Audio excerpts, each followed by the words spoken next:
नादान हिरन। एक हिरन जो बहुत ही घास खाता था, लेकिन उसमें एक बहुत बुरी आदत थी। वो जब भी घास खाता, पूरे घास को जड़ से निकाल देता। तो यही बात उसको दूसरे हिरन समझाते। ये क्या कर रहे हो? कैसे घास खा रहे हो? पूरी जड़ से बाहर निकाल दी। ये गलत है। तुम चुप रहो। मुझे मुझे मत समझाओ। मैं जैसे चाहूं वैसे अपनी घास खा सकता हूँ। मैं तुम्हें समझाना चाहता हूँ। अगर तुम ऐसे घास खराब करोगे तो इस घास को उगने में बहुत समय लगेगा। तुम्हें समझना होगा कि इस जड़ से नहीं निकालनी चाहिए। क्यों नहीं निकालनी चाहिए? तुम अपनी घास खाओ, मुझे परेशान मत करो। लेकिन हिरन किसी की बात नहीं मानता।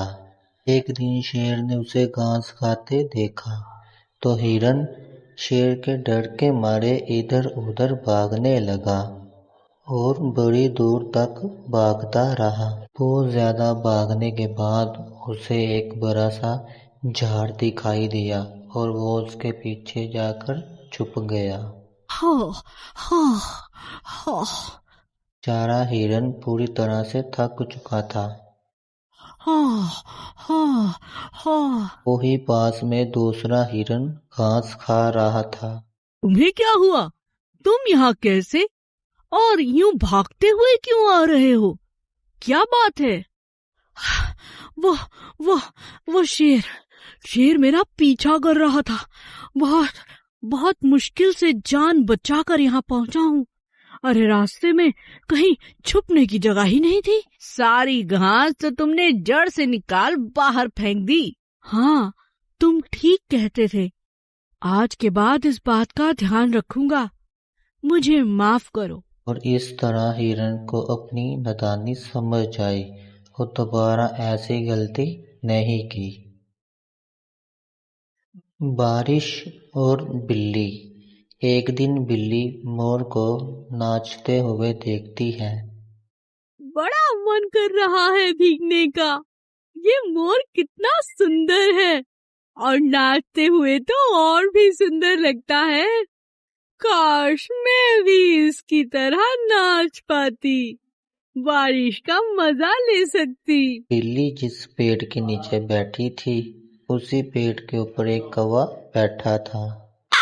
क्या हो गया? क्या सोच रही हो बिल्ली मौसी? कुछ नहीं, बारिश का मजा लेना चाहती हूँ, पर क्या करूँ, खाली पेट तो कोई मजा नहीं।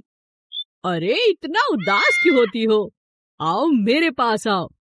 इस पेड़ पर बड़े स्वादिष्ट बेर लगे हैं।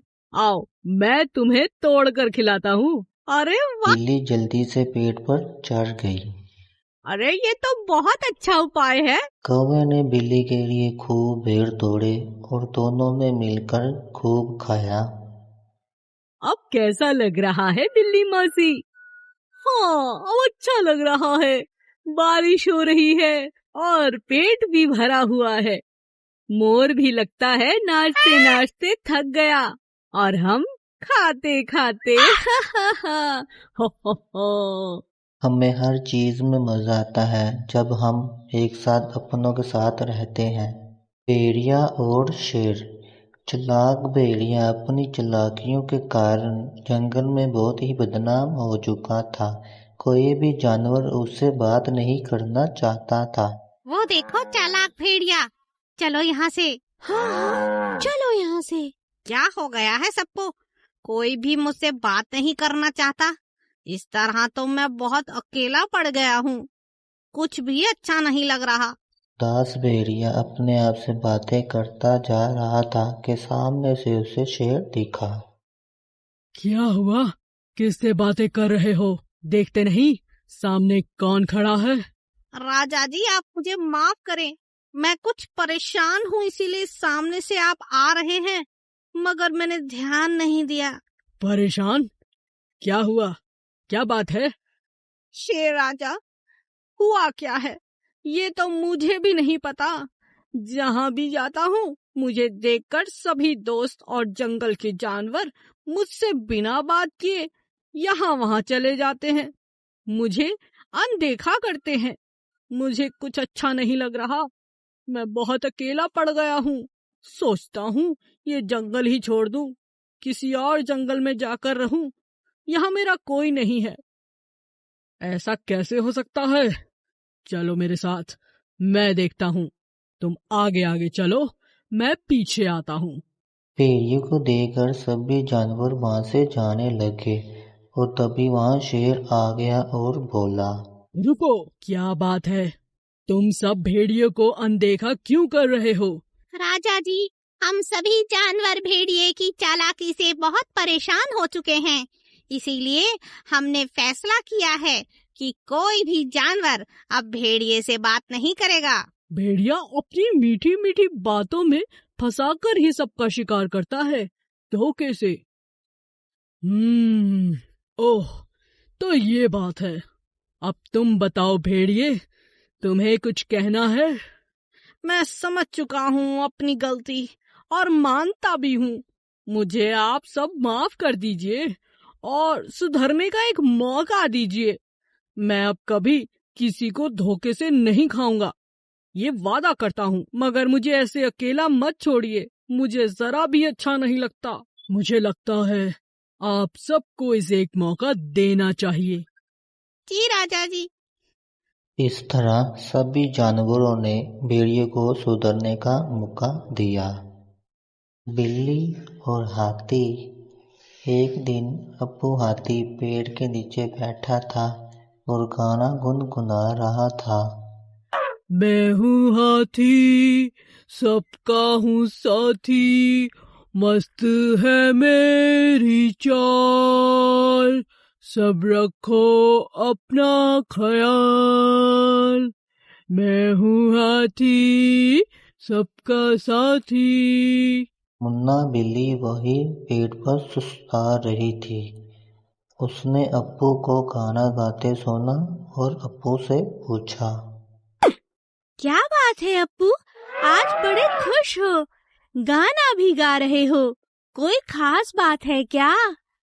नहीं नहीं मोना बिल्ली, ऐसी तो कोई बात नहीं। मैं तो हमेशा ही खुश रहता हूँ और गाना गाना तो मुझे बहुत पसंद है। अच्छा, सच में? ये तो बहुत अच्छी बात है। तुम मुझे गाना सिखाओगे? मुझे भी गाना गाना बहुत पसंद है। मेरा गाना गाने का बहुत मन करता है, मगर मुझे गाना गाना नहीं आता। हाथी ये सोचकर बहुत ही खुश हुआ कि बिल्ली उससे गाना सीखना चाहती है। क्या तुम सच में गाना मुझसे सीखना चाहती हो? तुम्हें मेरा गाना अच्छा लगा? हाँ हाँ हाथी, मैं सच कह रही हूँ, मुझे तुम्हारा गाना बहुत पसंद आया। क्यों नहीं, मुझे तुम्हें सिखाकर बहुत खुशी मिलेगी। हम दोनों रोज मजे से गाना गुनगुनाएंगे।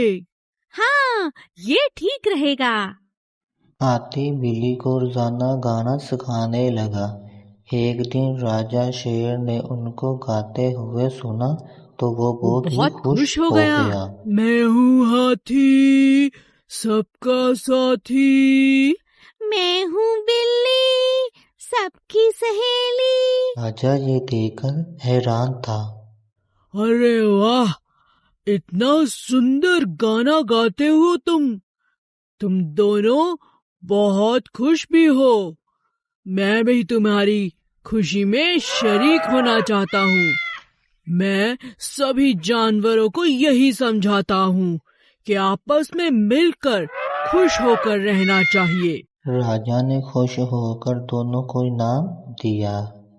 आज से तुम दोनों मेरे पास आकर गाना सुनाओगे। हमें बहुत खुशी होगी राजा जी। हाँ, क्यों नहीं। और इस तरह हाथी और बिल्ली को राजा को रोजाना गाना सुनाना होता, जिसकी वो खूब तैयारी भी करते और खुश रहते।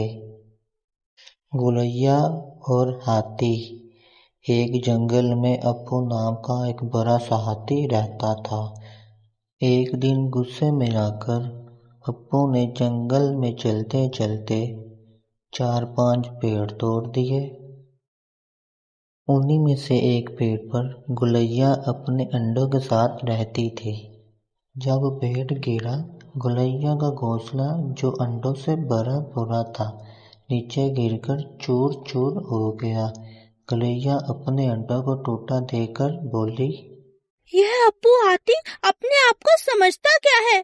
गुस्से में इसने मेरे सारे अंडों को मार डाला। मैं इसे कभी माफ नहीं करूंगी। पूरा जंगल इससे परेशान है, मगर इसके गुस्से के डर से कोई इससे कुछ नहीं कहता। मगर मैं चुप नहीं रहूंगी। मैं अपना बदला लूंगी और इसे सबक भी सिखाऊंगी। गुलैया रोती रोती अपनी दोस्त मधुमक्खी और मेंढक और कटफोरा के पास गई। गुलैया के दोस्तों ने उसे दिलासा दिया,